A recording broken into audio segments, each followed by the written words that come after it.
Good afternoon. This is Megan with Grit and Grow with Megan. Today, we're going to we're going to dive right in and we're going to discuss the complex and misunderstood topic of forgiveness. There are a lot of myths around forgiveness, and there's a lot of people feel like forgiveness can't be done. It can. It does take work. Forgiveness is a word that gets thrown around a lot, but what does it truly mean? And more importantly, why is it crucial to our personal growth and well-being? So the first thing I want to discuss are some of the myths around forgiveness. And so there are definitely some myths around forgiveness. And then we're going to go into a little bit more about forgiveness and how it affects your growth and your well-being. So number one is the first myth is forgiveness means condoning the action. This is a big misconception. I don't condone someone's actions, but that doesn't mean I can't forgive them. It means that it's not about saying what someone did was okay. It's about releasing yourself from the emotional burden. The thing is that when you are not forgiving people, when you're holding anger and when you're holding frustration and you're holding hate towards someone, the only person that's truly hurting is you. That's an emotional burden you're carrying on a daily basis. So you don't have to forgive them because you want to allow them the leniency to say, hey, I can do whatever I want. No, that's not what it's about. It's about forgiving them for you. And a lot of times people I have forgiven, I have never told them I forgave them, because it's not about them either. It's about me. And for me to allow that hate and that anger and that frustration and that hurt to rule my life, that isn't hurting them. It's only hurting me. So what happens, what that myth is about is it's not about condoning. It's not about saying, you know what she did is fine. You hurt me, but we're good. Everything's good. It's about saying, you know what they did was not right. But if I continue to hold this anger and I continue to hold this frustration and this hate for this person, then I am no better than them. And I am only hurting myself. And for that is not healthy for you. And that's what it's about. We're trying to create health and wellness for ourselves. And you cannot be healthy for yourself if you are holding anger towards other people. So that's number one. Forgiveness is one-time event. This is not true either. I have some family members from my past. I have some family members that have hurt me a great deal in my past. And even some friends that have hurt people that were friends that hurt me a great deal in my past. And obviously you've got your exes and they hurt you, right? There are some of them that it's an ongoing process with them, my forgiveness. And they don't even know about it, but it's things that have come up maybe when I'm around them that I have to remember I'm forgiving them. It's a journey. It's not a destination. Forgiveness is all about the journey, because as you forgive people, even if you forgive them to yourselves, and we're going to go over some little tips and tricks to help you, but as you forgive them, you will allow yourself the ability to grow. And by allowing yourself that ability to grow, you let go of it. So it's a consistent journey for you to forgive. There might be setbacks and waves of anger that resurface. I know with one family member in particular, whenever I see them, I've forgiven them for a lot of things, but when I see them, sometimes they'll say something or they'll act a certain way. And what that does is it triggers something that brings up that anger from the past. And so it's a constant battle to keep my serenity and my peace by not allowing or holding that anger against them. And so I just have to remind myself, this is not about them either. This is about me.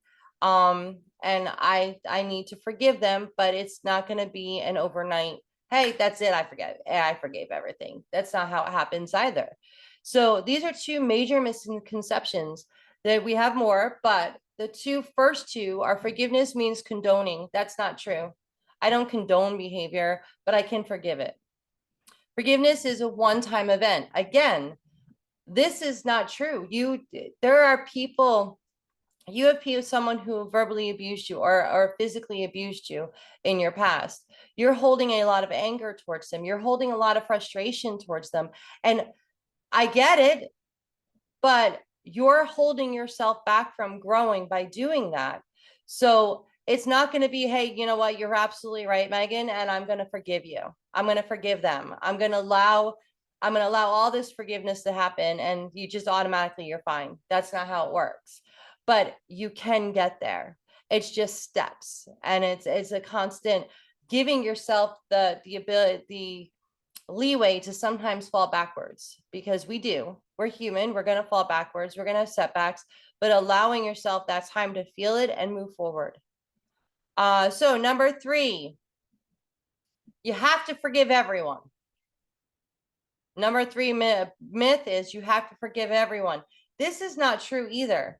It's a personal choice. So I have people in my life that it's not necessarily that I have forgiven them. I just don't deal with it anymore. Like, I don't hold anger, and I don't hold frustration. I don't hold hate, but I also don't hold any positive feelings as well. I hold a very neutral feeling. I have told a few people, and over the time I've told, it's not that the opposite of love is hate. That's not true. Love and hate have a very thin line between them. The opposite of love is not caring, is absolutely just not, like, I don't have hate because I just don't care.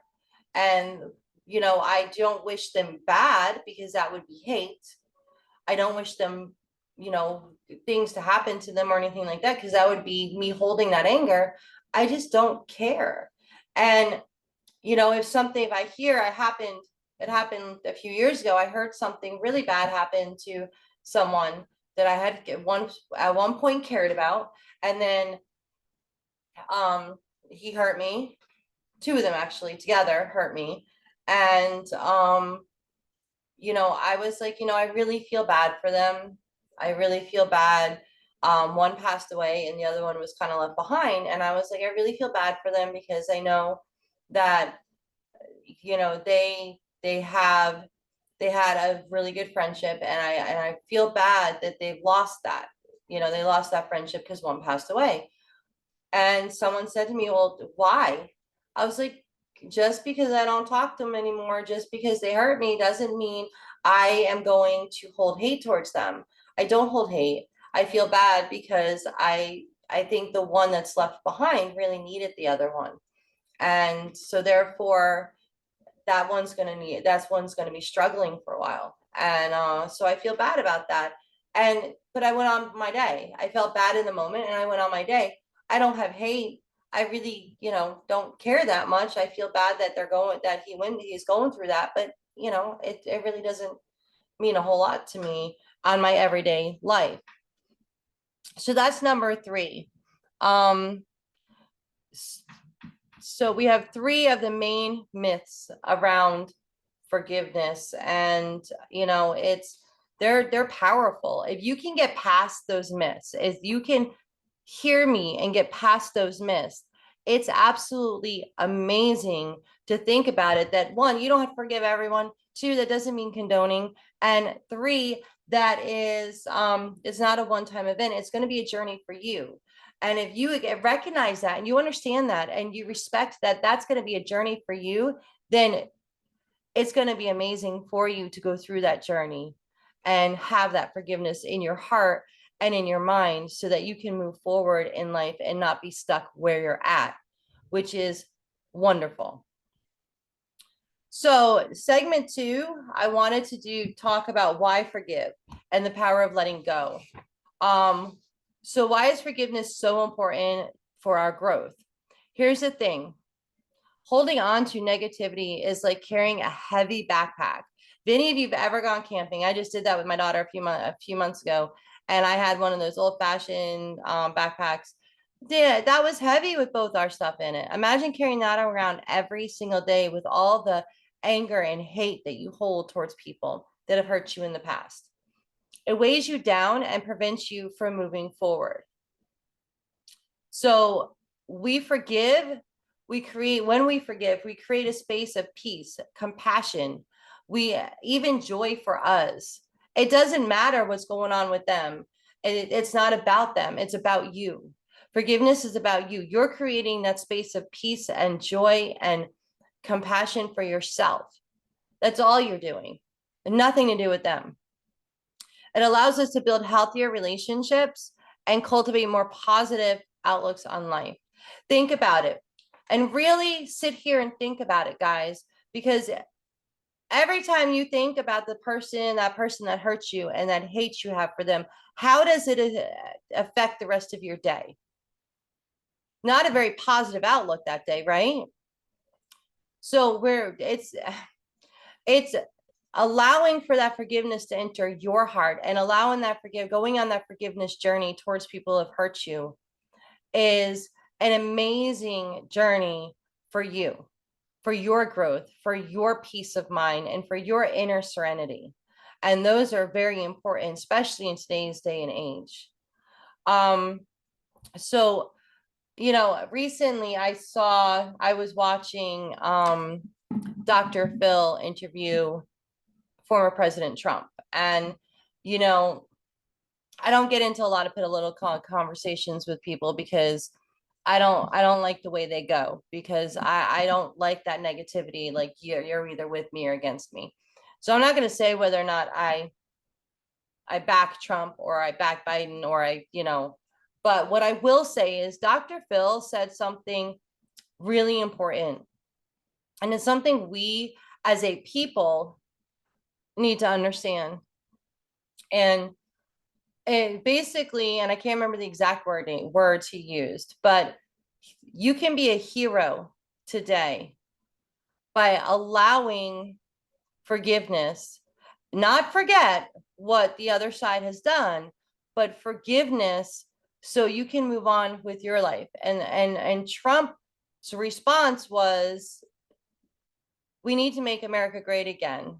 And the only way to do that, vengeance, there's many parts to vengeance, and one is just doing the right thing. And so I don't know if he'll forgive and let bygones be bygones at this point or not. But Dr.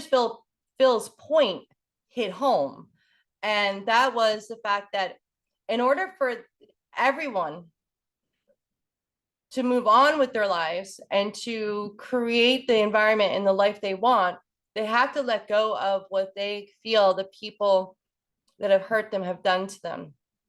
It gets into that whole, well, my life would be different if they didn't do this. My life would be different if they didn't do that. And that could very well be true. But what happens is when we start to take that mentality, what we're doing is we're creating almost like a victim mind. So you have no control over your life. You're so angry that you have no control over your life now, over something that happened 15, 20 years ago.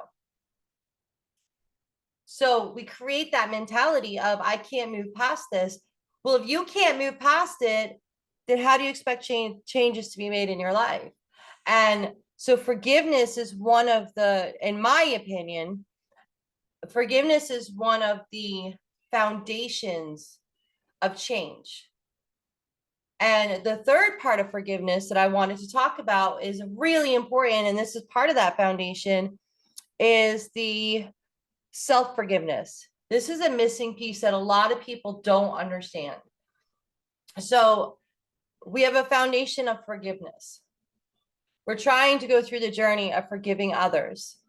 Who is the most important person you need to forgive? You need to forgive yourself. And this is to me, this is the main part of the foundation, because we often forget to forgive. Forgiveness isn't just about others. We often forget that forgiveness has to start with us. It's about ourselves holding on to guilt. I know I go through moments of guilt. I go through moments of shame. I go through, I'm a mom. So sometimes I feel like, oh my God, did I not do that right? Oh, I feel so guilty. Shame. We have guilt, we have shame, and we have self-criticism. And the thing is that if I can't forgive myself for things that I've done, mistakes I've made, decisions I've made that might not have been perfect or had the best outlook for me at the time, if I can't forgive myself for those actions, if I can't forgive myself for those thoughts, then I can't forgive others either, because I that part of me isn't able to forgive the most important part of forgiveness, and that's me. So that part of my brain that's kind of there for to grow with forgiveness is kind of not working because I can't forgive myself. So forgiving yourself of your mistakes, forgiving yourself allows you to embrace your own humanity and others. You learn from your past mistakes. I've always felt that if it's not a mistake, if I've learned from it. It's a mistake if I say, I didn't learn nothing, there's nothing coming out of that situation, because everything that we do in life has a lesson for us. Everything that happens to us has a lesson to us. And it helps us create a sense of self-acceptance. So I bet you guys would like to know a few things, a few little tips, and a few little things to take action on. Okay. So this is taking action, the path to forgiveness. It's not easy, guys. I know I struggle with it sometimes. It's not easy, but there are steps you can take to start the journey. Here are a few tips. Acknowledge your pain. Don't bottle up your emotions. That person hurt you. Family member, friend, ex. That person hurt you. Acknowledge it. Feel the pain. Acknowledge that pain. Practice empathy. Try to understand the other person's perspective, even if you don't condone their actions. What happened? Look at the whole situation and try to see the situation from outside, where you're seeing your actions, their actions, and try to find empathy. There are some situations that there really cannot be any empathy, but try. If you can't find empathy for that person, then what I've done, so there's some people I cannot find empathy for. I just cannot understand why they went to that extreme, or why they felt the need to hurt. So what I've done is I've written a letter to them. I never mailed it. I don't have to mail it because it's not about them. But I've written them a letter explaining what hurt, why it hurt, and that I forgive them. And then I go and I burn it with some sage. And I know that sounds really funny, but what that does is that allows you to let go. That allows you to let it go. And I might have to write the same letter over a few times at different points because something triggered the pain. But each time there's less on it. Each time the last time it might be just, I forgive you. I need to move on. So I am forgiving you. And then I burn it. And there you go. So, try to practice empathy. Be in your pain, be in it, allow for it. I know a lot of people, and I used to do this a lot, was I buried everything down. And I just said, I just grind down and keep going forward. And that's the way I lived my life. And what that does is over time, that's going to have an effect on you and your heart and your ability to have relationships or good relationships, because you have all this stuff that you're holding inside. So Be in your pain, understand your pain, be there, give yourself that freedom. Try to find empathy, try to look at the situation from the outside looking in and see if there's anything you can find empathy for.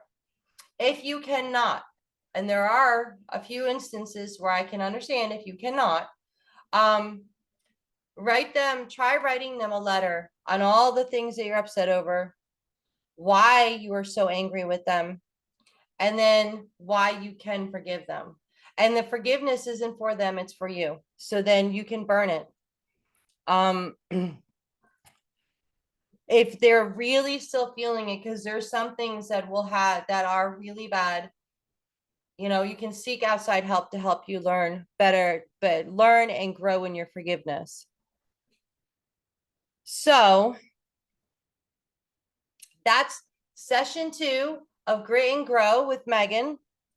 The next few sessions are going to be different things about forgiveness, and I invite you to please let me know if it helped you. Let me know if you tried any of the steps, and I would love to hear from you. Thank you. Have a great night.